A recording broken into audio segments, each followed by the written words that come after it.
అనుదినమన్న శ్రోతలకు మన ప్రభువును రక్షకుడై ఉన్న యేసుక్రీస్తు యొక్క సరిసాటి లేని మహా గొప్ప పరిశుద్ధమైన నామమునందు శుభములు. నేడు 2024 సంవత్సరము మే మాసము 3వ తారీఖు శుక్రవారం నాటి ధ్యానాంశము.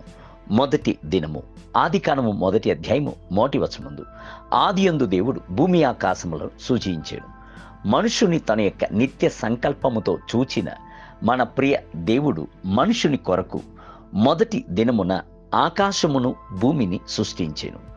ఆకాశము అని చెప్పుట వేరు, ఆకాశ విశాలము మాత్రముగాక అది పరలోకమును అందులోని ఆకాశ మండలమునందు గల సైన్యమంతటిని సూచించుచున్నది.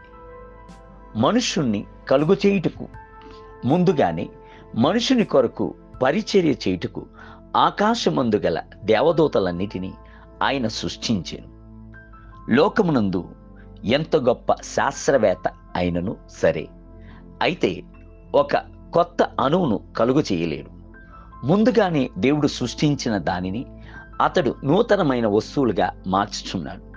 సృష్టి యొక్క శక్తి ప్రభు దేవుని దూతకో లేక మనుషునికో ఇవ్వలేదు. ఒక అణువును సృష్టించవలెను అంటే దానికి ఎన్నో కోట్ల టన్నుల బరువు గల ఇంధనమును, విద్యుత్తును మొదలగునవి కావలసినవై ఉండును. ఒక అణువును నూతనముగా కలుగు చేయుటకు ధనమును ఖర్చు పెట్టుటకే ఒక ధనికుడును భూమి యందు లేడు. అంతటి జ్ఞానము గల ఒక విజ్ఞానియు లేడు. మన ప్రభు అంతటి గొప్పవాడు.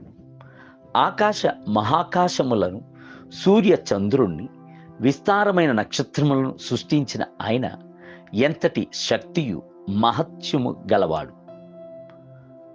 దృశ్యమైనవి అయినను అదృశ్యమైనవి అయినను వాటినంతటినీ మన ప్రభు వల్ల సృష్టించబడినవియే.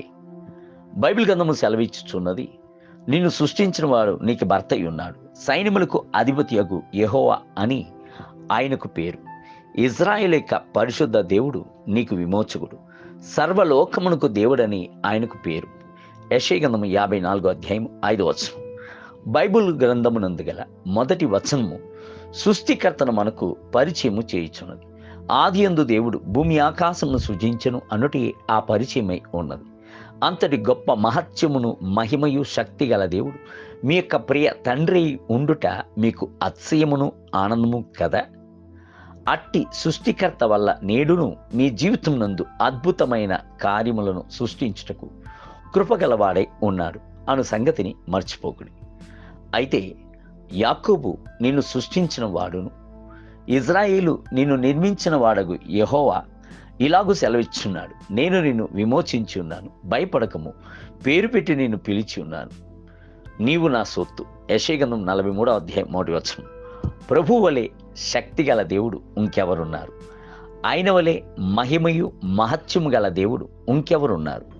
ఆయన వలె మీ పట్ల ప్రేమ వాత్సల్యతను చూపించువారు ఇంకెవరున్నారు?